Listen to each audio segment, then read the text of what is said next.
ಶಿವಮೊಗ್ಗದಲ್ಲಿ ಬುದ್ಧಿಮಾಂದ್ಯ ಮಕ್ಕಳಿಗೆ ಉಚಿತ ಬೇಸಿಗೆ ಶಿಬಿರ ಆಯೋಜನೆ ಮಾಡಲಾಗಿದೆ. ಈ ಬೇಸಿಗೆ ಶಿಬಿರವನ್ನು ಶಿವಮೊಗ್ಗ ಆಶಾಕಿರಣ ಬುದ್ಧಿಮಾಂದ್ಯ ಮಕ್ಕಳ ವಸತಿ ಶಾಲೆಯು ಆಯೋಜನೆ ಮಾಡಿದ್ದು ಮಾರ್ಚ್ 21 ಮತ್ತು 22ರಂದು ಈ ಶಿಬಿರ ನಡೆಯಲಿದೆ. ಆಸಕ್ತ ಬುದ್ಧಿಮಾಂದ್ಯ ಮಕ್ಕಳು ಮಾರ್ಚ್ 19ರ ಒಳಗೆ ಹೆಸರನ್ನ ನೋಂದಣಿ ಮಾಡಿಕೊಳ್ಳಬೇಕು. ಈ ಕುರಿತು ಇಂದು ಶಿವಮೊಗ್ಗದಲ್ಲಿ ನಡೆದ ಪತ್ರಿಕಾಗೋಷ್ಠಿಯಲ್ಲಿ ಆಶಾಕಿರಣ ವಸತಿ ಶಾಲೆಯ ಪ್ರಮುಖರು ಮಾಹಿತಿಯನ್ನ ನೀಡಿದರು. ಅಲ್ಲಿ ಪ್ರಾರಂಭ ಮಾಡಿದ್ವಿ. ಅಲ್ಲಿಂದ ಇದುವರೆಗೂ ಆಮೇಲೆ ಸೈಕಲ್ ರೇಸ್ ಇಂಥ ತುಂಬ ಕಾರ್ಯಕ್ರಮಗಳು ಮಾಡ್ತಾಯಿದ್ವಿ. ಆವಾಗ ಇದ್ದಾಗ ಆವಾಗ ಬಾಲಗಂಗರ ಸ್ವಾಮೀಜಿಗಳು ಮತ್ತು ನಮ್ಮ ಪ್ರಸನ್ನ ಸ್ವಾಮೀಜಿಗಳು ನಮಗೆ ಸ್ಪಾನ್ಸರ್ ಮಾಡೋರು. ಈಗಲೂ ನಾವು ಒಂದು 2-3 ವರ್ಷ ಬರೀ ಜಿಲ್ಲಾ ಮಟ್ಟದ್ದು ನಾವು ಸ್ಕೂಲ್ ಲೆವೆಲ್ಲೇ ಮಾಡ್ತಾಯಿದ್ವಿ. ಆದರೆ ಮೊನ್ನೆ ಪ್ರಸನ್ನ ಸ್ವಾಮೀಜಿಯವರು ಫೋನ್ ಮಾಡಿ ಏನು ಮಂಜಾತು ಬೇಸಿಗೆ ಬಿಟ್ಬಿಟ್ರಾ ಅಂದ. ಇಲ್ಲ ಮಾಡ್ತಾಯಿದ್ವಿ ಸರ್ ಅಂದ್ವಿ. ಅದಕ್ಕೆ ಅವ್ರು ಹೇಳಿದ್ರು, ಏನಾದ್ರು ಇದು ಮಾಡೋದು ನಮ್ಮ ಸಹಕಾರ ಇದೆ, ನಿಮಗೆ ನೀವು ಮಾಡಿ ಅಂಥದ್ದೆಲ್ಲ ಮಾಡಬೇಕು. ಅವರು ಪ್ರಸನ್ನ ಸ್ವಾಮೀಜಿಗಳಿಗೆ ಅವ್ರದ್ದು ಬಾಲಗಂಗರ ಸ್ವಾಮೀಜಿಗಳು ಅದು ಹೇಳೋಗಿದ್ರಂತ ಹಿಂದೆ ಮುಂಚೆ ಏನೇ ಖರ್ಚಾದ್ರು ಕೊಡಬೇಕು ಅಂತ. ಅವಾಗ ರಾಜ್ಯ ಮಟ್ಟದ ಅವ್ರ ಶಾಲೆಯಲ್ಲೇ ಮಾಡ್ತಾಯಿದ್ವಿ ನಾವು.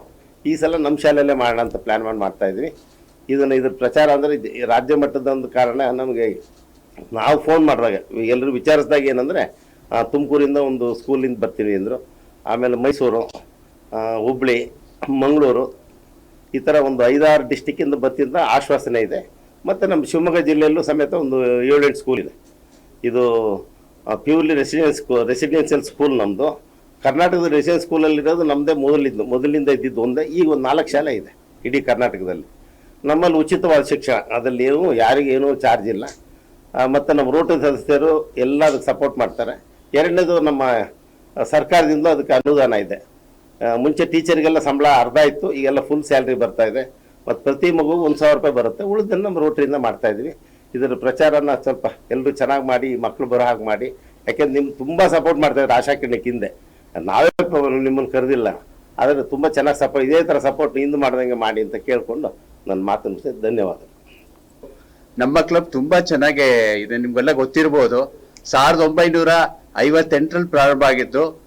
ಜಯಚಾಮರಾಜ ಒಡೆಯರು ಇನಾಗ್ರೇಷನ್ ಮಾಡಿದಂಥ ಕ್ಲಬ್ಬು ತುಂಬ ಚೆನ್ನಾಗಿದೆ. ಈ ಥರದನ್ನೆಲ್ಲ ಕಾರ್ಯಕ್ರಮ ಮಾಡಿದ್ದಾರೆ ನಮ್ಮವರು.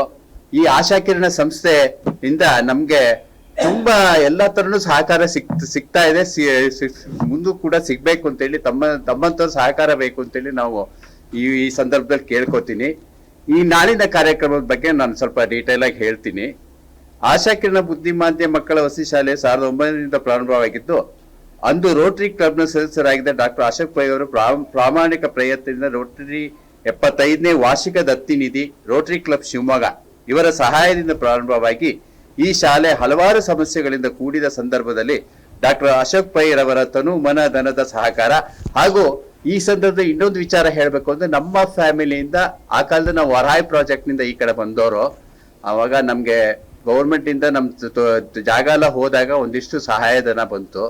ಅದನ್ನು ಕೂಡ ನಾವು ಈ ಸಂಸ್ಥೆಗೆ ನಮ್ಮ ಫ್ಯಾಮಿಲಿಯವರು ಮೇಜರ್ ಕಾಂಟ್ರಿಬ್ಯೂಷನ್ ಕೊಟ್ಟಿದ್ದೀವಿ ಅಂತ ಹೇಳಲಿಕ್ಕೆ ನಂಗೆ ತುಂಬಾ ಖುಷಿ ಆಗ್ತಾ ಇದೆ ಈ ಸಂದರ್ಭದಲ್ಲಿ.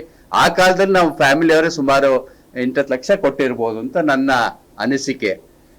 ಅದು ತುಂಬಾ ಖುಷಿ ಆಗುತ್ತೆ, ಯಾಕೆಂದ್ರೆ ಇಂಥ ಒಳ್ಳೆ ಕಾರ್ಯಕ್ರಮ ಮಾಡಿದಾರಲ್ಲ ನಮ್ಮ ಹಿರಿಯರು ಅಂತೇಳಿ ಬಹಳ ಖುಷಿ ಆಗ್ತಾ ಇದೆ. ರೋಟರಿ ಸದಸ್ಯರ ಪ್ರಾಮಾಣಿಕ ಪ್ರಯತ್ನದಿಂದ ಶಾಲೆಯು ನಿರಂತರವಾಗಿ 44 ವರ್ಷಗಳನ್ನು ನಡೆದುಕೊಂಡು ಬರ್ತಿದೆ. ಈ ಶಾಲೆಯಲ್ಲಿ ಇಲ್ಲಿಯವರೆಗೆ 1900 ಮಕ್ಕಳು ವಿದ್ಯಾಭ್ಯಾಸ ಸೌಲಭ್ಯ ಪಡೆದು ಸಮಾಜಕ್ಕೆ ಹೊರೆಯಾಗದೆ ತಮ್ಮ ಜೀವನವನ್ನು ಸ್ವತಂತ್ರವಾಗಿ ನಿರ್ವಹಿಸಿಕೊಂಡು